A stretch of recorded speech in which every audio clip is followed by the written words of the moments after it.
On January 1st, 2021, several important changes to Georgia probate law became effective. While many of the changes are very technical and will only apply in certain situations, there are other changes that will be applicable to a wide range of scenarios. In this video, we will be looking at 3 of those key changes. We'll review some other changes that are important in another video. My name is Eric Broll, and I'm the founder and CEO of Georgia Probate Law Group. At our firm, we help families who have lost a loved one navigate the complex and confusing legal process so they can make sure the estate is handled properly and their loved one's memory is honored. Everything discussed in this video is for general information and is not legal advice. For specific information about your situation, please go to gplg.com to request a complimentary consultation. The first important change is to probate court deadlines.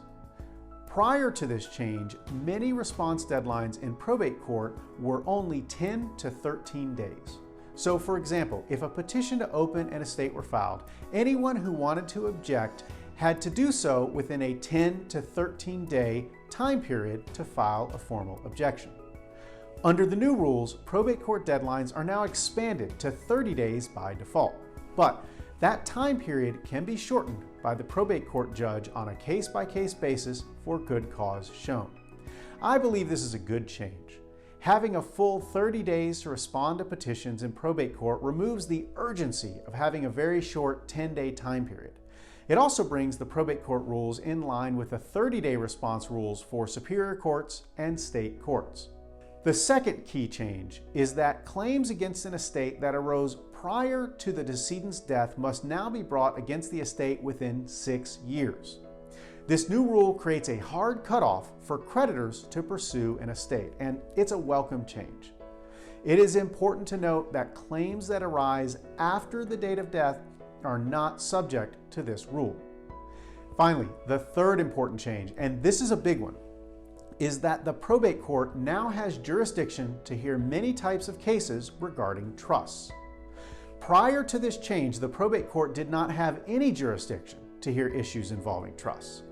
As a result, we could often find ourselves in 2 courts at the same time: the probate court for issues involving the will and the superior court for issues involving the trust.